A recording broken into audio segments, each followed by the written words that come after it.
This statistic alone is reason enough for why the international community must work together for an end to the use of these weapons.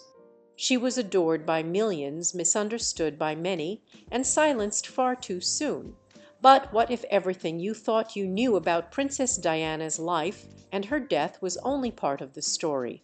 From royal fairy tale to private heartbreak, from global icon to a mother fighting for her sons, this is the untold journey of the people's princess. And now, with Prince Harry breaking his silence, long buried truths are rising to the surface. What really happened behind palace walls? And why does her story still matter today? Stay with us as we uncover the full truth behind Diana's legacy.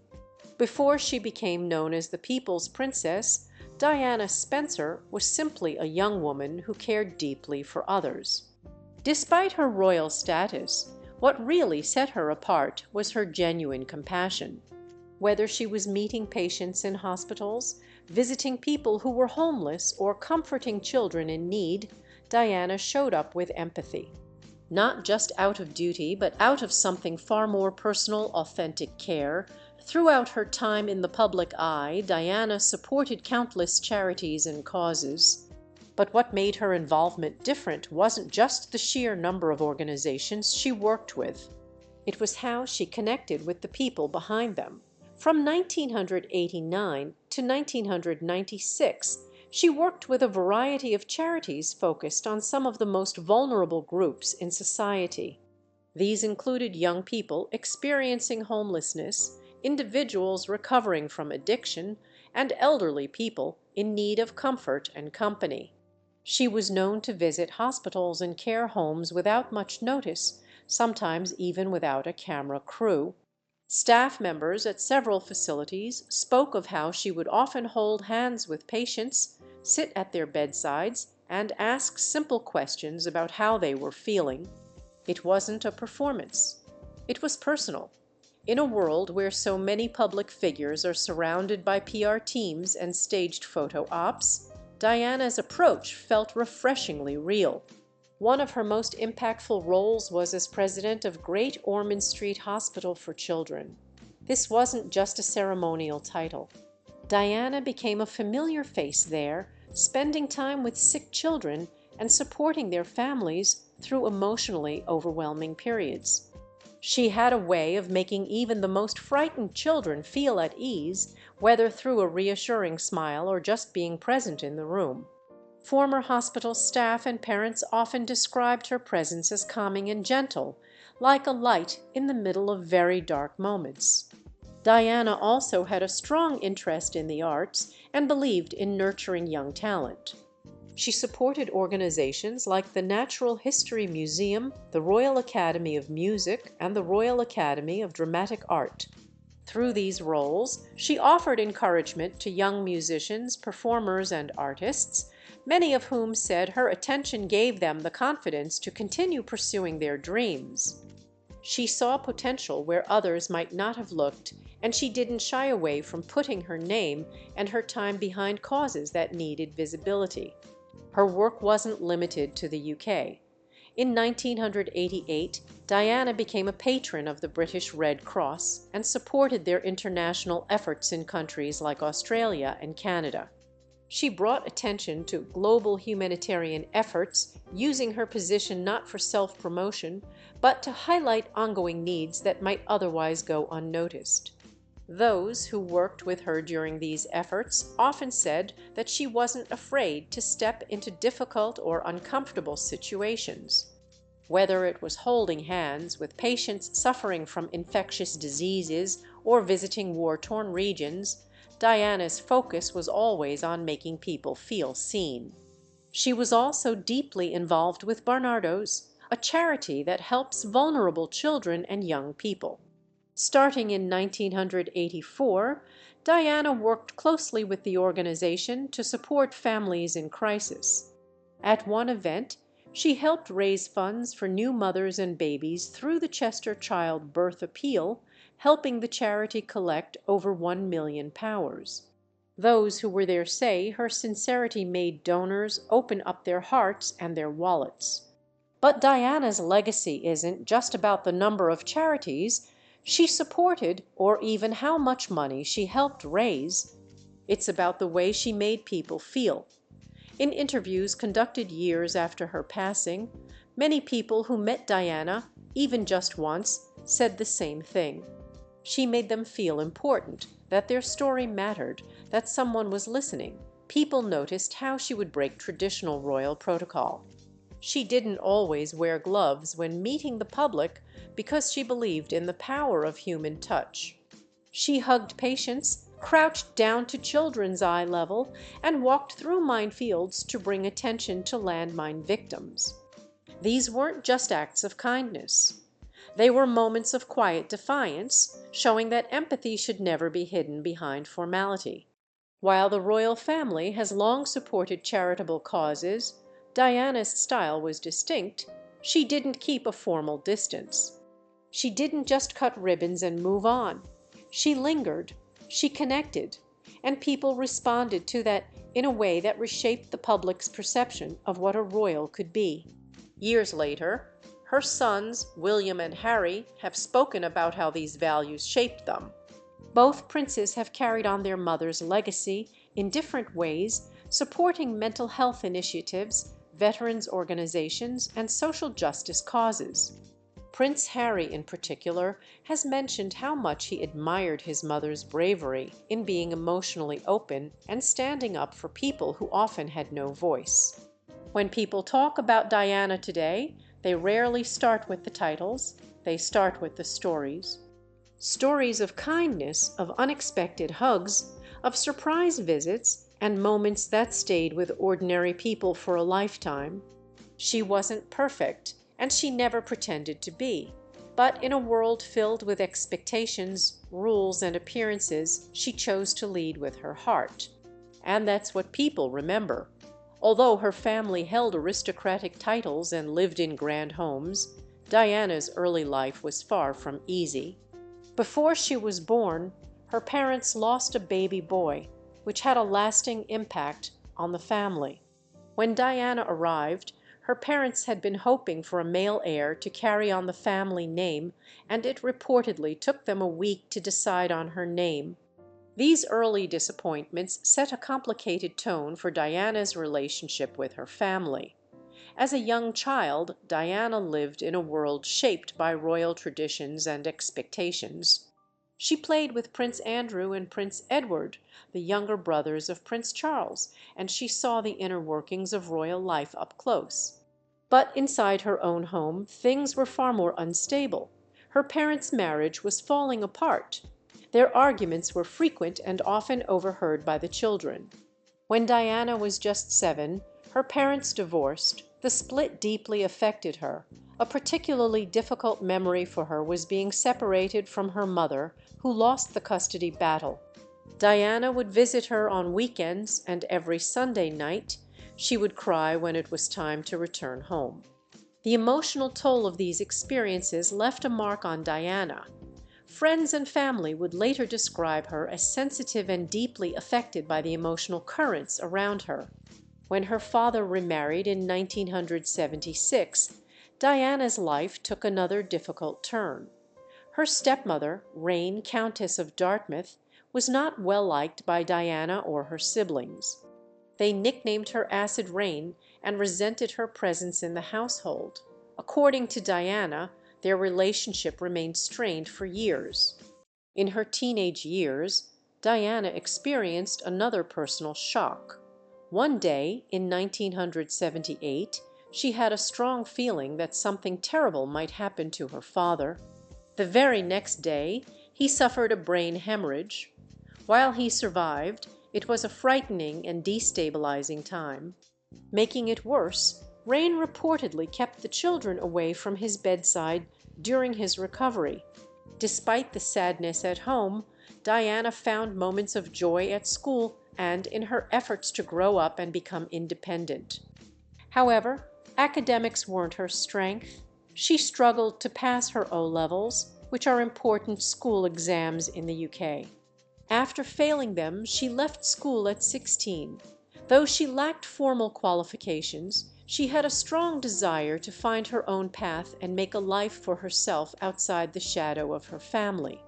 Her parents didn't allow her to live on her own until she turned 18, but Diana was eager to get out into the world. She began working small jobs to gain experience and independence. One of her first roles was as a nanny for a family in Hampshire.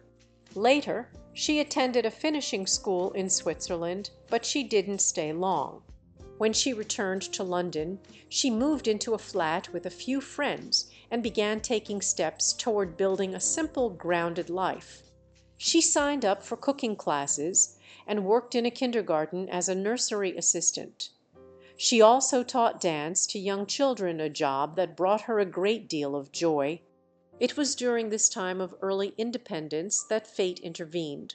During a visit to her family home at Althorpe, Diana noticed that her older sister Sarah was spending time with Prince Charles. Back then, Diana was only 16 and viewed Charles as distant and unremarkable. Sarah, however, was clearly interested in the prince. Diana remained in the background, never imagining that her life would one day become so intertwined with his. By the time Diana was 19, things had shifted. During a weekend at a friend's country home, she and Prince Charles had a conversation that would change everything. They talked about the recent funeral of his great uncle, Lord Mountbatten. Diana expressed sympathy, and Charles opened up about feeling lonely. Something clicked. Charles began to see her differently. Soon he invited her on a sailing trip and later to Balmoral, the royal family's estate in Scotland. Diana was both flattered and overwhelmed. She had never been part of such an exclusive and traditional world. The idea of dating the future King of England was intimidating, to say the least. Still, she went along trying to understand what was expected of her. As their relationship grew more public, so did the pressure.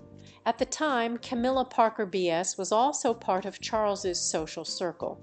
She and Diana were initially friendly, with Camilla even offering her advice about royal life. But Diana began to feel uneasy. There was something about Camilla's closeness to Charles that didn't feel right.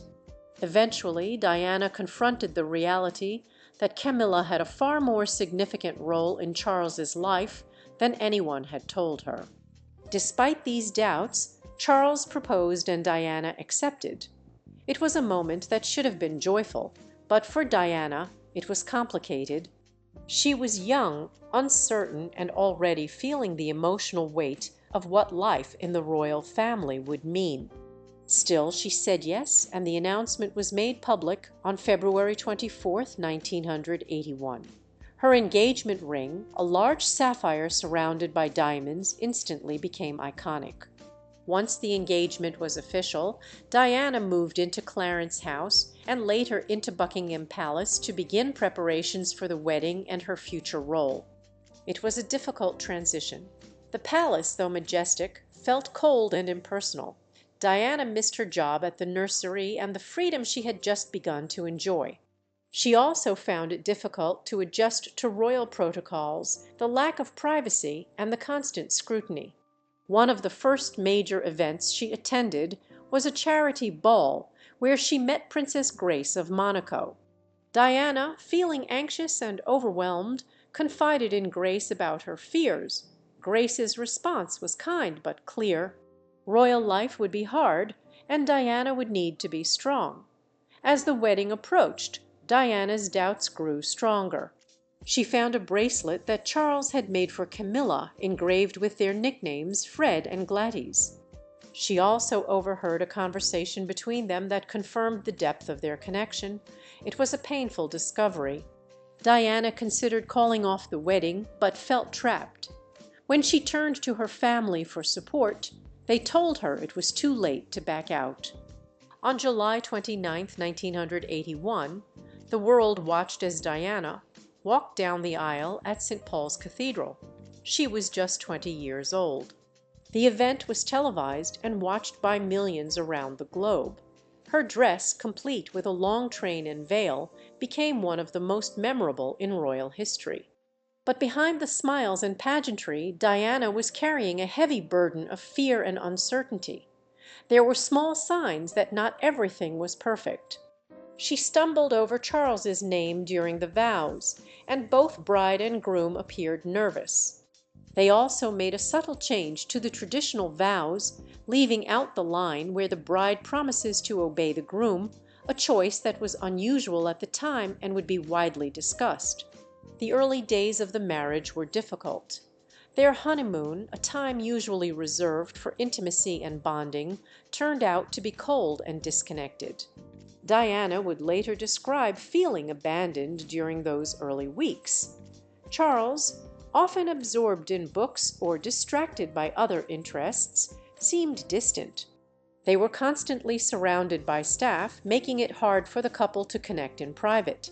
Diana found herself alone, unsure of her role and already doubting the strength of their bond. As the pressures of royal life grew, Diana struggled more. Her feelings of isolation and unhappiness became overwhelming. She developed an eating disorder, something she kept hidden from most people at the time. While some noticed changes in her appearance, few truly understood what she was going through emotionally. Later, she would speak candidly about this period, explaining that bulimia had become a way of coping with the stress and emotional emptiness she felt inside the palace walls.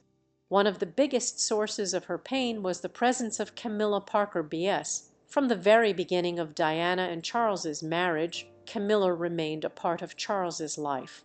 Diana had suspected there was more to their friendship even before the wedding. Those suspicions turned into painful truths over time. Charles never fully let go of his connection to Camilla, and as Diana's emotional state declined, his attention seemed to drift even further away. In October 1981, Diana discovered she was pregnant. The news gave her hope. She was just 20 years old and expecting her first child. For a moment, things seemed like they might improve. She focused on her pregnancy and the thought of becoming a mother, but her mental health was still fragile. During an argument with Charles, Diana fell down the stairs while several months pregnant. At the time, the incident was reported as an accident. Later, Diana admitted that she had thrown herself down the stairs in desperation, not to harm the baby, but to make her pain known. Charles reportedly showed little concern, and the emotional distance between them only grew deeper. Their first son, Prince William, was born in June 1982. Diana felt a deep bond with her new baby, and for a while it helped bring light into her life. But the struggles within the marriage did not go away. Diana suffered from postpartum depression, something rarely talked about at the time. She felt isolated and misunderstood even by those closest to her. 2 years later, Diana became pregnant again. This time, the experience was less physically challenging. She learned during a scan that the baby would be a boy, but she chose not to tell Charles right away, knowing he had hoped for a girl. In 1984, Prince Harry was born. Diana was overjoyed, but her hope that another child might heal the rift between her and Charles quickly faded. Charles reportedly showed disappointment upon learning the baby's gender. Even the Queen was said to be frustrated with his attitude, but nothing seemed to change his emotional distance. As time passed, the gap between them became more visible. By 1986, after 5 years of marriage, those closest to the couple could see that they were no longer compatible. They were different in age, in temperament, and in how they handled the spotlight. Diana wanted emotional closeness and support, while Charles preferred routine and formality. They rarely shared interests, and even when together, they seemed worlds apart. During this difficult time, Diana formed a close bond with James Hewitt, a former cavalry officer who had once taught horse riding to the royal family. Their friendship eventually turned into a romantic relationship. While Diana later admitted this in interviews, she also made it clear that this happened after her marriage had already started to fall apart. Rumors about Diana and Hewitt began to spread. Some even speculated that he was the real father of Prince Harry. This rumor persisted despite the clear timeline that Diana met Hewitt only after Harry was born. Nevertheless, the press continued to focus on this story, fueling gossip and causing further distress to the royal family. Meanwhile, Charles reconnected with Camilla in a more direct and open way. Their relationship became more serious again in the mid-1980s, and Diana became increasingly aware of it. She described feeling like a third person in her own marriage. At public events she often looked sad or distracted. The media noticed the tension, and headlines about their strained relationship became more frequent. By 1987, public appearances by Diana and Charles often showed a couple who seemed uncomfortable together. Photographers captured cold stars, forced smiles, and moments of visible tension. The press even gave them the nickname the Glums because of how unhappy they looked during royal engagements. In 1989, Diana decided she could no longer keep quiet. At a birthday party for Camilla's sister, she confronted Camilla face to face. According to Diana, she told Camilla that she knew about the affair and just wanted her to know how much pain it had caused. It was a bold and emotional moment. Although the conversation remained private at the time, Diana would later share the details in interviews, confirming what many people had already suspected. The situation reached a breaking point in 1992 when a book by journalist Andrew Morton was published titled Diana, Her True Story. The book revealed intimate details about Diana's struggles within the royal family.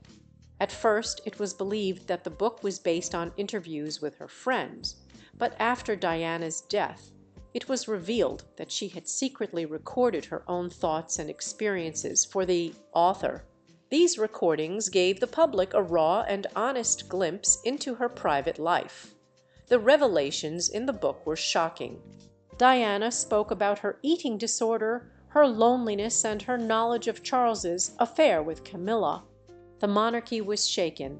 Public sympathy for Diana grew, while criticism of Charles and the royal household intensified. In response to the growing tension and media scrutiny, Queen Elizabeth and Prince Philip tried to mediate.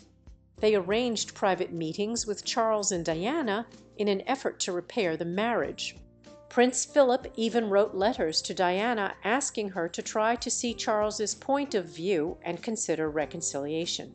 While Diana appreciated the effort, it wasn't enough. The emotional damage was already too great.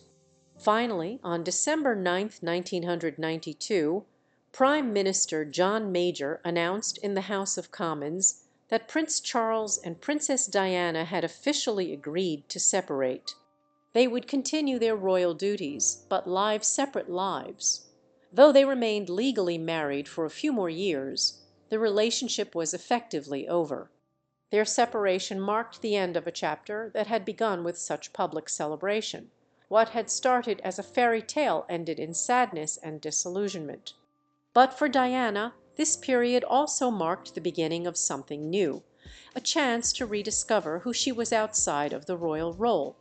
Diana stayed at Kensington Palace, the home she had lived in since the early days of her marriage.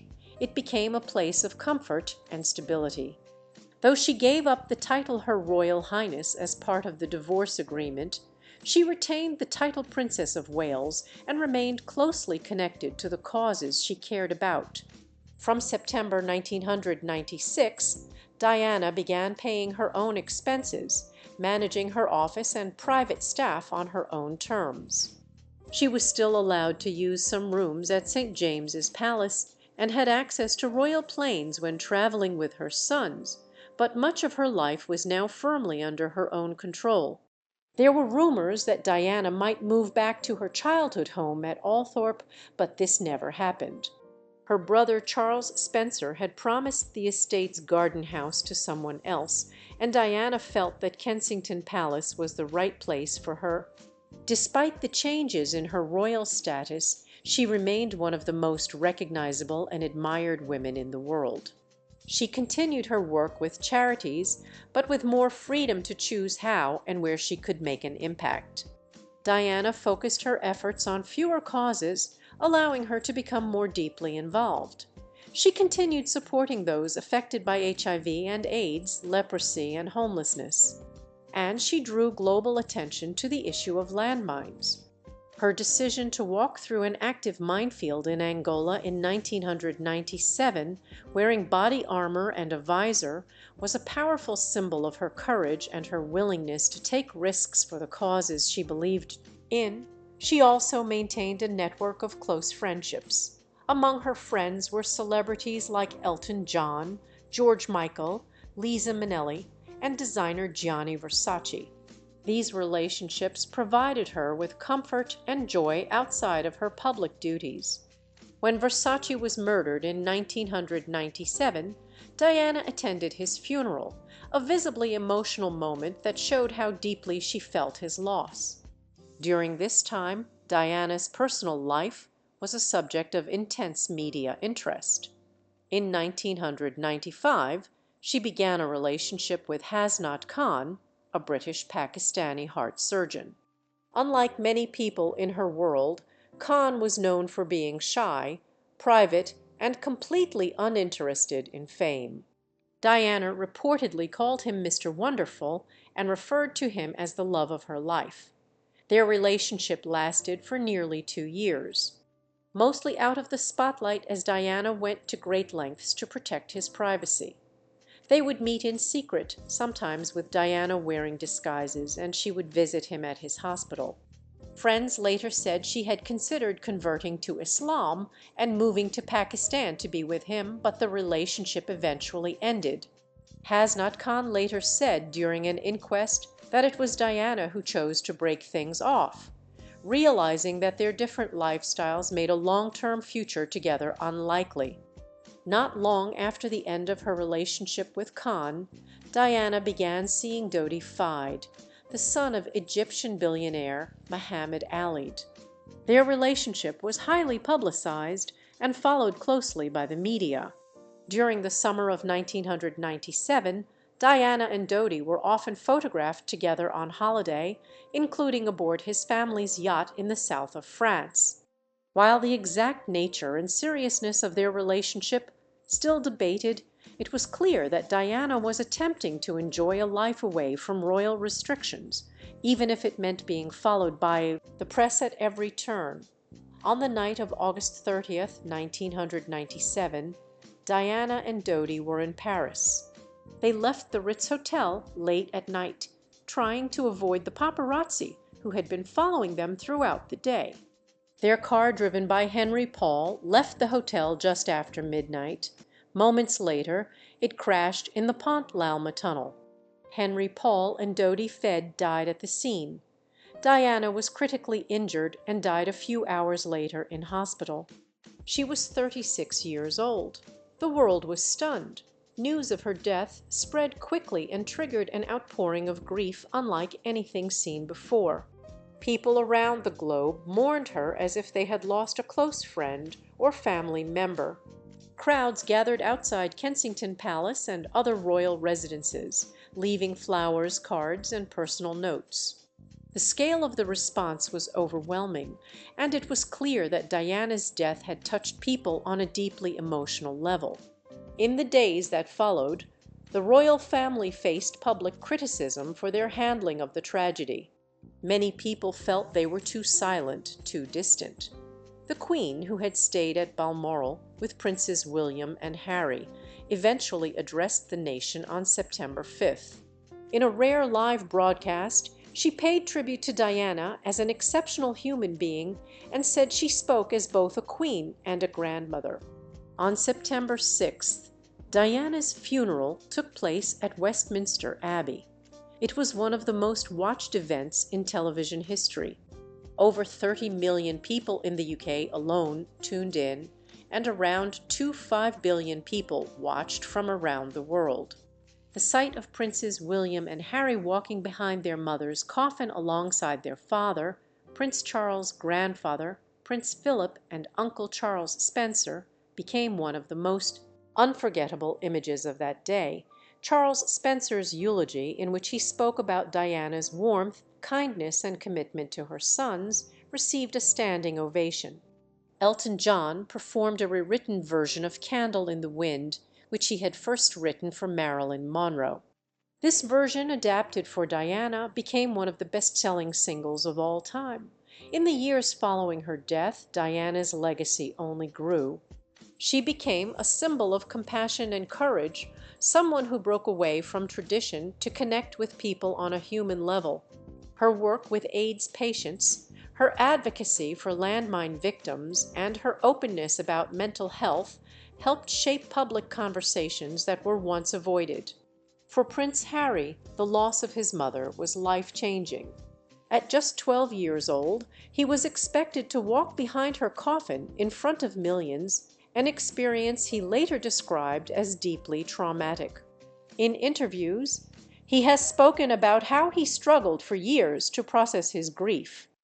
He said that for a long time he refused to accept that she was gone, admitting that he believes she might still be alive and hiding somewhere to escape the pressures of her life. Harry has since been open about how suppressing his emotions affected his mental health. He said he didn't truly allow himself to grieve until he was in his late 20s. The years of silence and emotional repression took a toll on his relationships and his sense of self.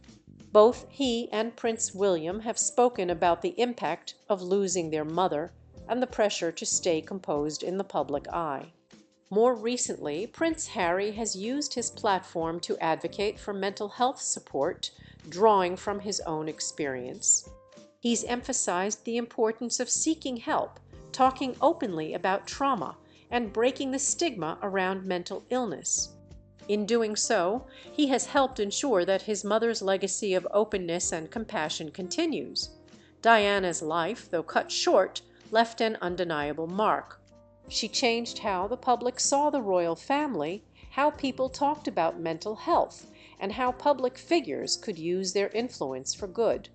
The tragedy of her death remains, but so does the memory of what she stood for: empathy, resilience, and the ability to make others feel seen and valued.